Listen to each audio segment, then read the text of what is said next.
¿qué es una variable de estudio?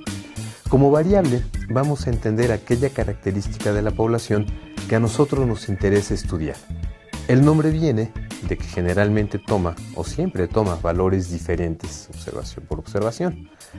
El hecho de que una variable tome valores diferentes, en estadística le llamamos variabilidad, y es justamente la variabilidad lo que da la razón de ser a la estadística. Es importante señalar que esta variabilidad, a los ojos del estadístico, se debe al azar, a procesos aleatorios, y consecuentemente no la podemos predecir, aunque sí en algún momento la podremos modelar. La presencia del azar en los estudios estadísticos conlleva a que no pueden ofrecer conclusiones absolutas. Las variables se dividen principalmente en dos categorías: las variables de tipo cuantitativo, que responden a la pregunta ¿cuánto?, y que son valores numéricos, y aquellas variables que llamamos cualitativas, que responden a preguntas del tipo ¿cuál?, y que son valores no numéricos. Por ejemplo, una variable cuantitativa es el peso de los niños al nacer, es el número de cachorros que puede haber en una camada de gatos, es el tiempo que puede pasar una persona en el tránsito. En el caso de las variables cualitativas, responden a la pregunta ¿cuál?, y las respuestas pueden ser a preguntas del tipo ¿cuál es el color de ojos más visto en el país?, ¿cuál es el modelo de coche que tiene mejor rendimiento de combustible?, ¿cuál es el mes en el que se registran más nacimientos?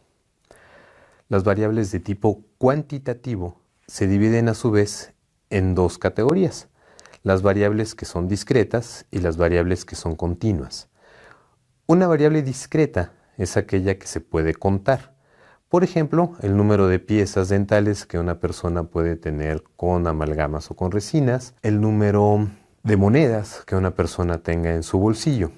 Las variables continuas, por su parte, son aquellas que se miden y no que se cuentan. Por ejemplo, el tiempo que ponemos a cocer un huevo, el tiempo que pasamos en el tránsito, la variabilidad en el voltaje en un contacto, el peso de los adultos. Por su parte, las variables cualitativas se dividen también en dos: en ordinales y nominales. Las variables ordinales son aquellas que tenemos un criterio o para las cuales tenemos un criterio único de orden. Por ejemplo, los nombres de los meses. Si bien la variable no es numérica, sí hay una única manera de ordenarlos. Iniciamos en enero, terminamos en diciembre. Lo mismo ocurre con los días de la semana. Para el caso de las variables nominales, estas, además de no ser numéricas, no nos presentan un criterio único para ordenarlas. Por ejemplo, si pensamos en los colores, podríamos acomodarlos de acuerdo a su presencia en el espectro cromático o de acuerdo a las preferencias que puedan tener para las personas, o bien de acuerdo al número de letras que puedan tener en la palabra. Lo mismo ocurre, por ejemplo, si pensamos en marcas de jabones o en marcas de automóviles.